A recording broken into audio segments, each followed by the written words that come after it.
Citelia, no le conocemos la voz a Citelia por micrófono.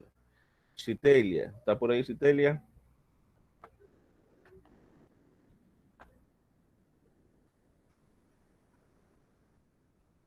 Citelia. ¿Cómo está Sí, Citelia? profe. ¿Cómo le va? Bien, bien. Bien, ¿y usted? Citelia, entonces dígame de forma general, de qué se trata el tema que nos corresponde el día de hoy. De cómo se relacionan políticamente, económicamente y culturalmente los países en América. Ujú. Y de forma política, ¿cómo estamos por ahí? ¿Cómo se relacionan? Existen varias organizaciones como la OEA, el Parlacén, la OTAN, que hacen reformas o ayudan a la política de los países. Ah, perfecto, Citelia, muy bien, excelente, la felicito. Correcto, ¿verdad? Entonces, de forma general, como nos decía Citelia, vamos a hablar un poco de esas relaciones políticas, económicas y culturales que tienen algunos países, ¿verdad?, con el resto del mundo.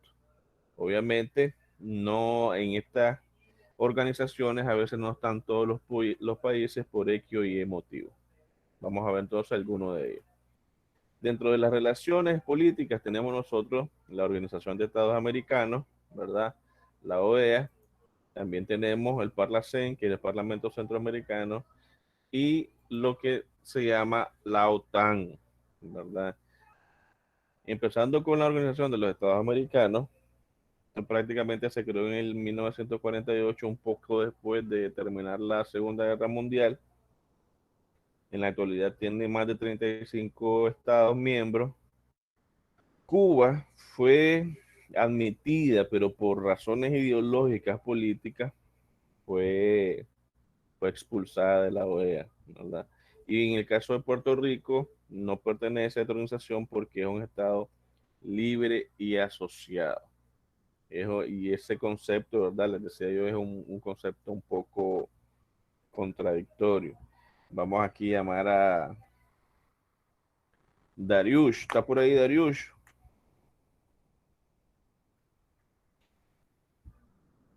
Dariush, active su micrófono.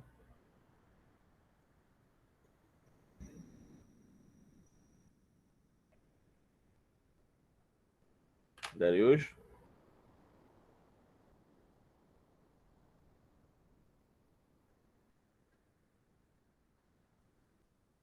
Bien, sí está, pero no quiere activar su micrófono. ¿Sí, Dariush?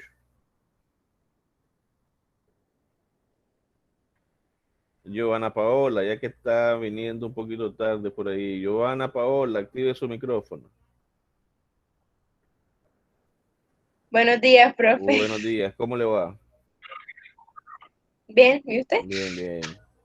Giovanna Paola dice que Puerto Rico, ¿verdad? Nos dice por aquí que Puerto Rico no es parte de la Organización de Estados Americanos porque dice es un estado libre y asociado. Y yo digo que ese es un concepto como contradictorio. ¿Qué dice usted? Sí, no, ¿por qué? No sé. Mm. Mm. Dice que Puerto Rico es un estado libre y asociado. Silmar quiere opinar. Hola, profe, ¿cómo está? Gracias, Joana. O bien, Silmar, ¿qué piensa usted de eso? Que Puerto Rico es un estado libre y asociado. ¿A quién es asociado en primer lugar? A Estados Unidos, no. Ah, perfecto. Es que Entonces, yo digo que técnicamente sí no puede ser parte de la OEA porque si pertenece a los Estados Unidos por su acuerdo, no es un país técnicamente 100% independiente. ah, perfecto. Esa es la respuesta, ¿verdad?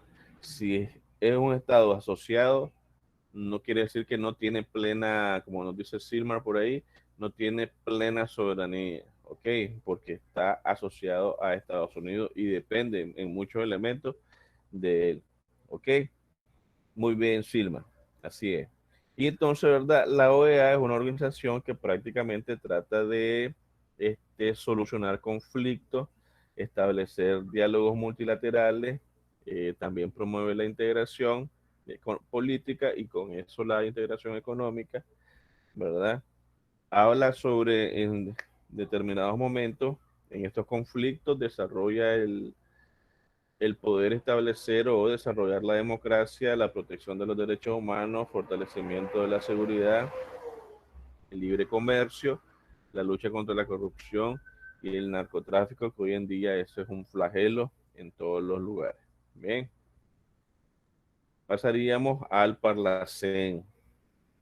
Entonces el Parlacén, como su nombre lo decía, Parlamento Centroamericano, surgió a partir de 1987. Todos los países de Centroamérica están menos Costa Rica. Y también ya tenemos incorporado ahí a Panamá y a República Dominicana.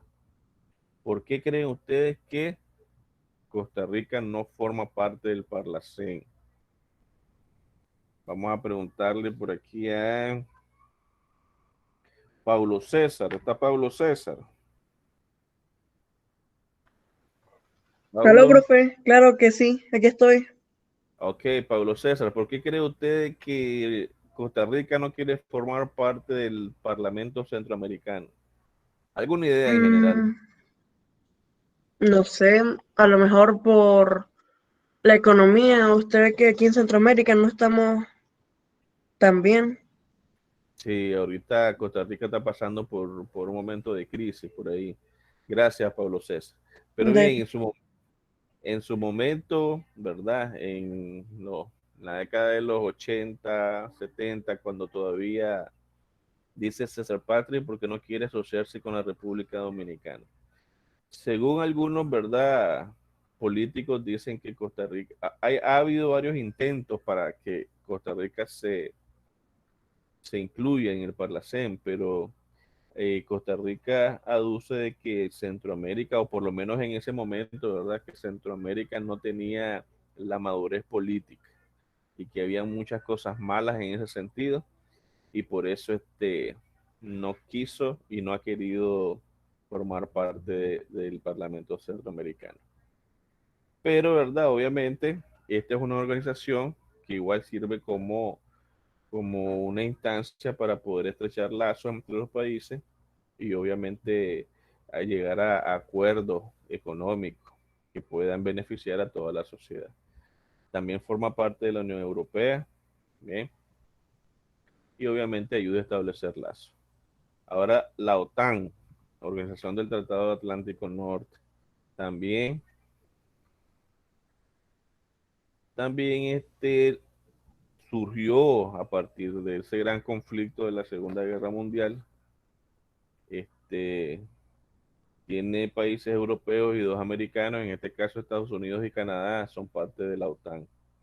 El objetivo es de defensa de los países miembros, ¿verdad? A partir de este proceso, fenómeno bélico llamado Segunda Guerra Mundial, surgió la OTAN y obviamente el objetivo es para defensa. Están conformados por 28 Estados miembros, ha tenido bastante presencia en los conflictos europeos que han sido y son bastante los que hemos tenido por ahí. Bien, esto es en cuanto a las relaciones políticas. ¿Sirven las relaciones políticas? Sí, obviamente, estrechan lazos entre los países. Ahora vamos a ver, ¿verdad? Las relaciones comerciales. Vamos a llamar a algunas personas para que nos lean ahí y también hacerles preguntitas por ahí. Y vamos a ver, Emily Carolina. Bueno, ok, Aisha, ok, le vamos a dar la palabra, después vamos a llamar de nuevo a Emily Carolina. Aisha, lo que son la Organización Mundial del Comercio, léanos qué nos dice.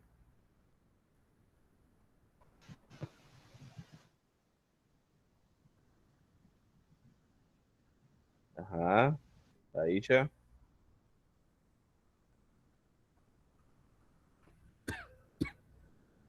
¿Qué se nos hizo Aisha?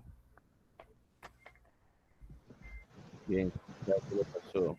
¿Está por ahí? No, no está. Vamos a ver, pues entonces Emily Carolina, ¿qué se nos hizo Emily Carolina? No, Aisha, no la escucho. Algo pasa con su micrófono que no se escucha.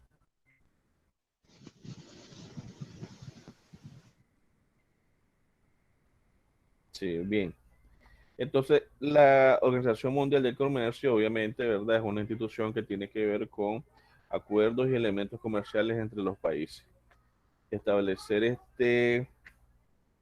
eh, reglas de cómo regir el comercio a nivel internacional y entre los países miembros. No puede ser, ¿verdad?, de que un país trate de ser, por decirlo así, codicioso y quiere imponer más impuestos o que quiera imponer más tarifas. Entonces, no, la Organización Mundial del Comercio establece tarifas, establece que sean los acuerdos justos, ¿verdad? El grupo de los 77, los G77, tiene que ver con los países en vía de desarrollo. Vamos a ver, a llamar por aquí Adrián Enrique. ¿Está por ahí Adrián Enrique? Adrián. Dígame, profe. Adrián Enrique dice ahí que los grupos del G77 son los países que conforman y sus características. Estos son países en vías de desarrollo. ¿Usted puede Sí. decirme cuáles son las características de esos países en vía de desarrollo? Procuran apoyarse mutuamente en las deliberaciones de la ONU en materia de desarrollo y de con lo quito. En Sí, materia de desarrollo y de comercio internacional. pero me pregunta la siguiente, ¿qué características tienen los países en vía de desarrollo? Promover la corporación de los estados asociados en temas como la industria, la actividad agrícola y comercial, la energía y las políticas monetarias y financieras. No me he entendido la pregunta, Adrián. No. ¿Qué características tienen los países? ¿Cómo usted identifica a un país en vía de desarrollo? Quizás no es independiente y su sistema económico quizás no es tan eficiente como para ser catalogado un país desarrollado. Por ahí, ok, muy bien. La segunda sí se la acepto bastante bien. Muy bien, ¿verdad? Como decía Adrián, los países en vías de desarrollo son países que, como nosotros los llamamos tercermundistas, ¿verdad? Que su economía no es tan buena, todavía tiene altos niveles de pobreza, tiene bastantes niveles no es un país industrializado, ¿verdad? Donde se desarrolla más en la agricultura que en la industria, por ejemplo, todavía tiene niveles de analfabetismo. Entonces, esos son los países en vía de desarrollo. Lo que no quiere decir, ¿verdad?, que en los países desarrollados no haya algunas deficiencias, como por ejemplo la pobreza. Y el TLC-DR CAFTA. Nosotros hemos hablado anteriormente de eso, ¿verdad? Vamos a llamar por aquí a Camila Damaris Pérez. ¿Está por ahí, Camila?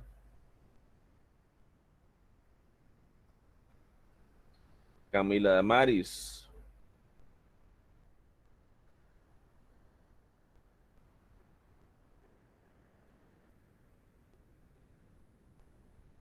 ¿No está Camila? Aquí estoy, profe. Ok. ¿Cómo está Camila? Bien, profe. ¿Y usted cómo va? Pues aquí queriéndole hacer una preguntita. Mm, Bien. Camila, los TLC, ¿qué son y por qué son criticados? profe, no sé, la verdad. No sabe, Camila. Este No, tema ya lo vimos. Vamos a ver, ok, gracias. Vamos a llamar por aquí a Camila de los Ángeles Mendoza. Está por aquí Camila de los Ángeles Mendoza.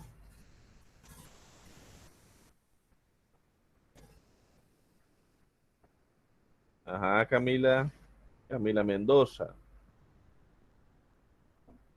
Sí, active su micrófono, Camila.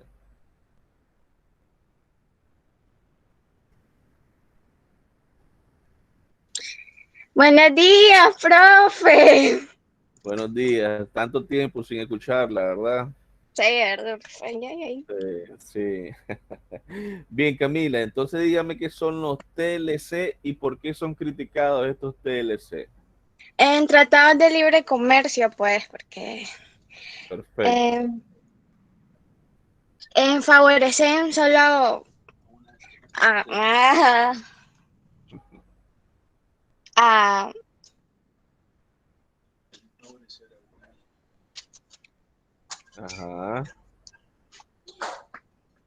solo favorecen a las partes que apoyan, tienen mayor rango económico.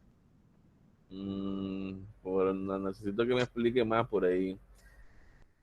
Dicen por ahí, César, que solo favorecen a los países extranjeros. Países que están desarrollados. ¿Por qué? Dígame por qué. Si me dice por qué, se lo doy por buena esa respuesta. Porque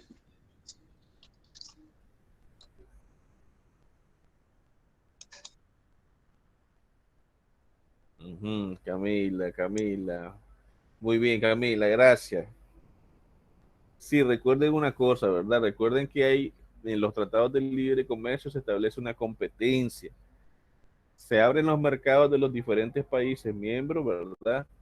Pero recuerden que hay países que tienen mayor capacidad frente a los países que tienen menos capacidad. Compiten sus productos, pero en esa competencia, ¿verdad? Obviamente los que tienen mayor capacidad van a obtener mucho más ganancias, porque posiblemente su producto sea mejor y más barato que el producto del pequeño empresario, por ejemplo, de un país. Entonces, por eso es criticado, o por eso son criticados estos TLC, estos tratados de libre comercio, ¿verdad? En este caso, TLC de RECAFTA es Centroamérica, Estados Unidos y República Dominicana. Bien. Entonces, de igual manera, nosotros tenemos relación con países que ayudan al desarrollo cultural, como la UNESCO, ¿verdad? Que trata de asuntos de la educación, la ciencia y la cultura, y la Fundación Carolina, que en este caso es una fundación española. Hay otras fundaciones, hay otras instancias a nivel no gubernamental que ayudan en todo este proceso. ¿Ok? ¿Preguntas hasta ahí, chicos? ¿No hay preguntas? Muy bien. Así, de lo que falta o el resto del corte, yo voy a ir preguntando, ¿verdad? A varias personas para que anotar ahí anotar participación y aciertos, ¿ok? Voy voy a pasarles ahorita mismo porque miro que hay 90 personas, voy a mandarle el enlace para que ustedes pongan su asistencia. Ya se los envío.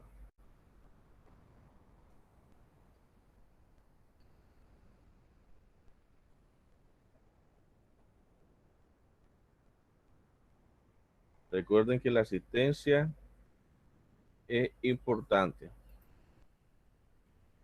Que todavía hay... bueno, así que ahora somos un poco menos. Para que ustedes coloquen su asistencia en el chat, ¿verdad?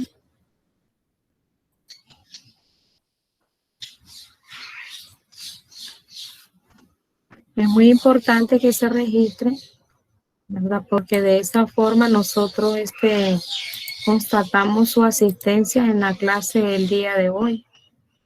Si ustedes no colocan su asistencia, entonces no están ausentes, pues. Entonces necesitamos que ustedes lleven que no tengan problemas a la hora que que se les ponga la nota de conducta. Entonces, el tema que vamos a estar trabajando en esta mañana es el proceso de formación de los Estados-nación en América Latina después de la independencia. Para dar inicio, ¿verdad? Pidiéndole a nuestro Señor que permanezca siempre a nuestro lado y nos acompañe siempre. Vamos a pedirle a un voluntario, a una voluntaria que abra su micrófono y nos diga qué estudiamos en la clase anterior. A ver, un voluntario o una voluntaria que nos diga qué estudiamos en la clase anterior.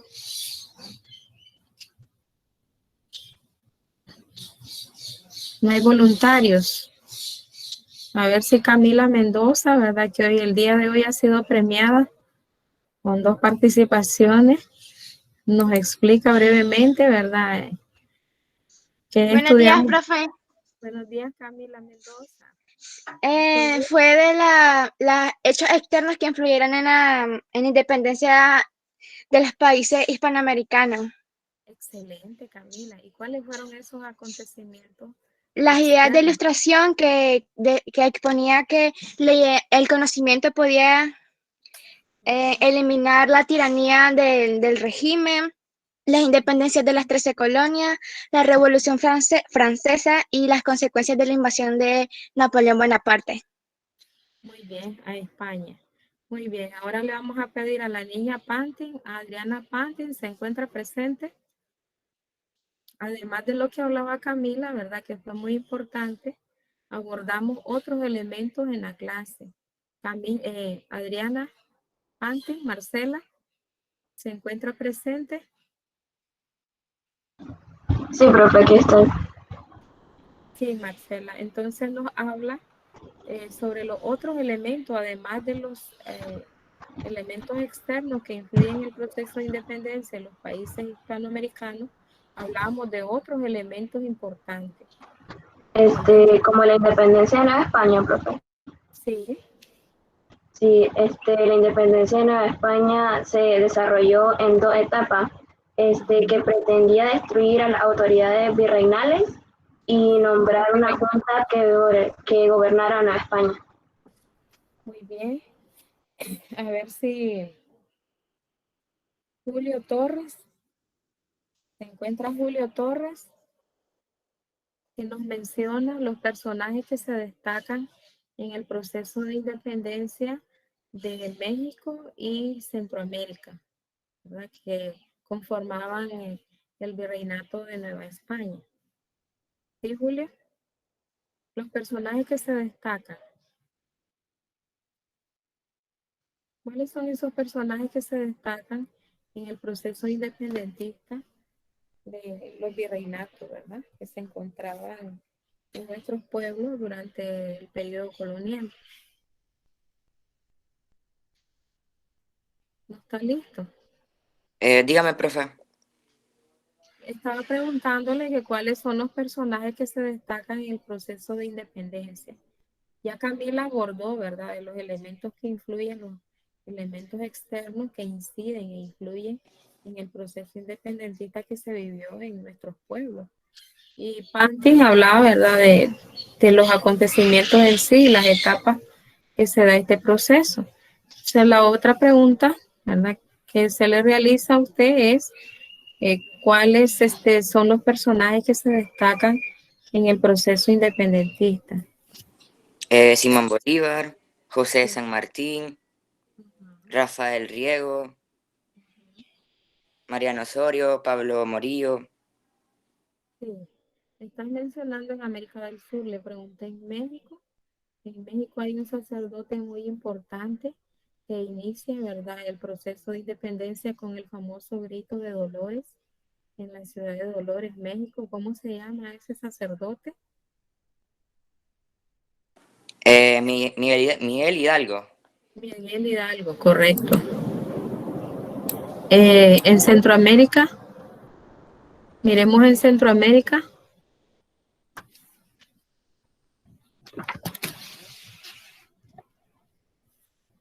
¿Quiénes son los que se destacan en el proceso de independencia en Centroamérica? Que incluso estuvimos en estos días recordando ese proceso de independencia de Centroamérica en las fiestas patrias.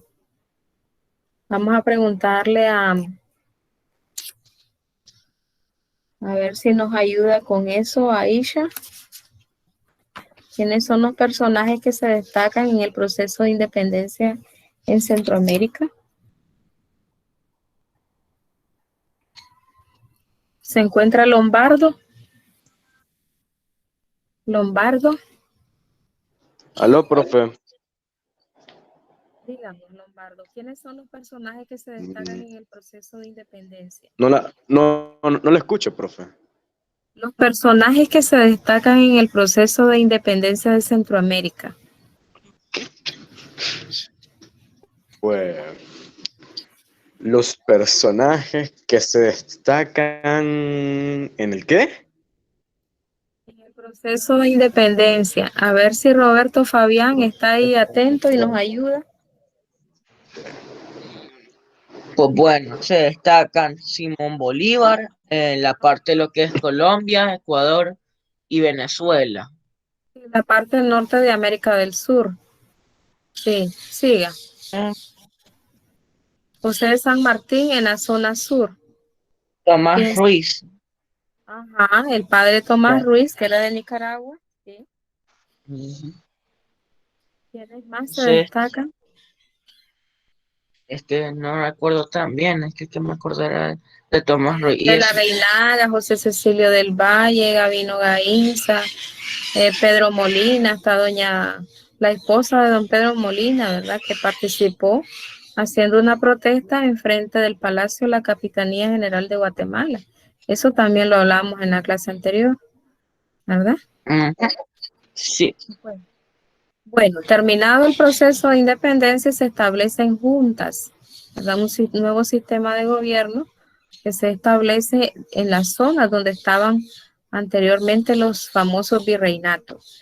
Pero, ¿qué ocurrió después de la independencia?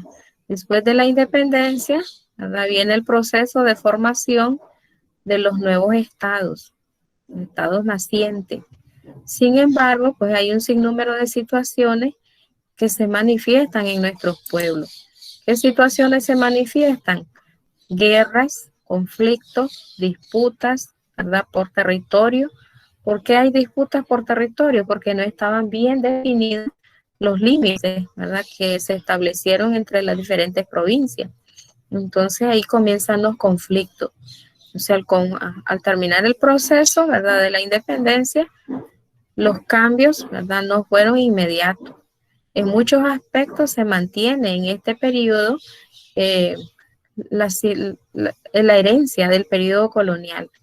Entonces, los nacientes estados se siguen desarrollando, ¿verdad? Y practicando algunas características que se habían desarrollado hasta ese momento. Por ejemplo, en la población, nosotros sabemos que la población durante la época colonial estaba muy estratificada. Los criollos, mestizos, indígenas, mulatos, afroamericanos, estos grupos se mantienen. Lo que no miramos acá son los peninsulares, que en todo caso eran los que ocupaban los mayores cargos durante la época colonial. Lo relevante de este periodo, ¿verdad? Es que, ¿verdad? Los mestizos, ¿verdad? Y los criollos van a asumir los principales cargos en el gobierno. O sea, las condiciones de vida de la población estaba diferenciada de acuerdo a su nivel, ¿verdad? O de acuerdo al estrato que ocupaba en la pirámide social. En relación al territorio, ¿verdad? Como no estaban definidos, decíamos anteriormente, los estados, las provincias, se comienzan, ¿verdad?, a tener este conflicto entre los diferentes países. En algunos casos se pretendió establecer unidad, como es el caso de Francisco Morazán, que quiso unir a toda Centroamérica. Prácticamente él estaba motivado con el proceso de unión de las 13 colonias estadounidenses que se habían independizado, ¿verdad?, de Inglaterra. Sin embargo, no fue posible unir a los estados centroamericanos después de la independencia. los conflictos, las luchas, las pugnas por el poder. Todo eso viene a incidir negativamente en el proceso. En relación al gobierno, ¿verdad? Los nuevos estados procuran crear un nuevo sistema de normas, igual inspirado en la constitución de la recién liberada Francia, ¿verdad? La Revolución Francesa y de Estados Unidos. Pero lógicamente la realidad de nuestros pueblos era totalmente diferente. Y otro elemento característico en este periodo es la soberanía, ¿verdad? La soberanía prácticamente estaba en manos de los grupos pudientes y no solamente eso, sino que instruidos en la famosa idea de la Ilustración. Prácticamente, pues el movimiento independentista desatendió los conflictos de orden étnico, regional y económico y político que se vivía en nuestros pueblos, porque todos estaban luchando contra un enemigo común, que en este caso era España.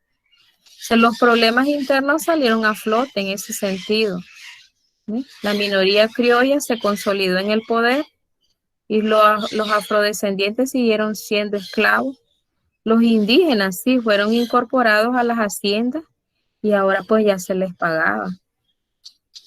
Los que cambió un poco la situación fueron los mestizos, que fueron incorporados como ciudadanos. Si son incorporados como ciudadanos, entonces ya pueden participar en la vida política de los pueblos. A partir de este momento se da la formación de dos grandes partidos políticos que forman la paralela histórica, ¿verdad? Que son los conservadores y los liberales. Estos partidos también se formaron en Nicaragua, ¿verdad? Y pues tenían sus lugares definidos a donde se asentaban en las diferentes ciudades. Por ejemplo, los conservadores. ¿Cuáles eran las características de los conservadores? A ver si me ayuda un voluntario ahí a hablar sobre las características de los conservadores. Yo, profe. Dígame, Roberto. Apoyaban el gobierno centralizado que tomará las decisiones políticas desde un solo lugar. Eran apoyados por terratenientes, por los comerciantes, por los miembros de la iglesia y los que tenían riqueza. Esos serían los conservadores, sus principales características. Estos prácticamente respondían a los grupos más pudientes en la sociedad en ese momento, ¿verdad? Y ahora los liberales. A ver la otra niña que iba a participar, Alina. Buenos días, profe. Buenos días, amor. Los liberales preferían la forma federal de gobierno como una vía para lograr el consenso. Tuvieron influencia de las ideas de la Ilustración y la Revolución Francesa. Recibieron la adhesión de terratenientes providenciales que querían la autonomía de sus regiones, jóvenes profesionales e intelectuales de la época. Correcto. Muy bien, Estefanía. Muy bien, Alina. Entonces miramos ahí pues las grandes diferencias marcadas, ¿verdad? En primer lugar por el nivel económico, ¿verdad? De estos grupos, y en otro aspecto muy importante eran la forma de pensar, la parte ideológica, cómo incide, ¿verdad? Las ideas de la Ilustración y las nuevas ideas de la libertad, ¿verdad? De los otros grupos que se vinieron formando a raíz del proceso de independencia. Así es como, ¿verdad? Se presenta en nuestros pueblos un vacío de poder, pues la falta de experiencia, ¿verdad? Que era una nueva forma de vida política, económica y social. Surgen, ¿verdad? Los famosos caudillos. Los caudillos eran líderes políticos y militares, pero que sí tenían algún respeto y un respaldo de la población. Aquí miramos, por ejemplo, que en México, el famoso caudillo Antonio López de Santa Anna, 11 veces ocupó la presidencia. Pues tuvo un gobierno de régimen despótico y corrupto. Buscaba solamente la riqueza. En el caso de Guatemala, ¿verdad? Don Rafael Carrera dirigió el país en varias ocasiones también, desde 1844 hasta el 48, y luego nuevamente en el 51 hasta el 65. Este era de origen conservador, reanudó el diezmo, ¿verdad?, que era un pago que se le daba a la iglesia, limitó la libertad de prensa y regresó propiedades a la iglesia. Estaba a la par de la iglesia, ¿verdad? En el caso de Ecuador, Juan José Flores, este señor impulsó la industria y el comercio, la agricultura, también se preocupó por mejorar la educación, pero ¿verdad?, buscando como su propio beneficio también, dictó una nueva constitución que le permitiera estar en el poder de forma indefinida, para toda la vida. En el caso de Paraguay, ¿verdad?, aquí en América del Sur, tenemos a José Gaspar Rodríguez. Igual gobernó, ¿verdad?, un periodo de tiempo que va desde 1813 hasta 1840. Este controlaba prácticamente el 90% de la tierra. Uruguay, José Gervasio Artigas, dictó una reforma agraria. Este sí hizo algo positivo, porque la reforma agraria prácticamente favorecía a los desposeídos, a las personas con menos recursos.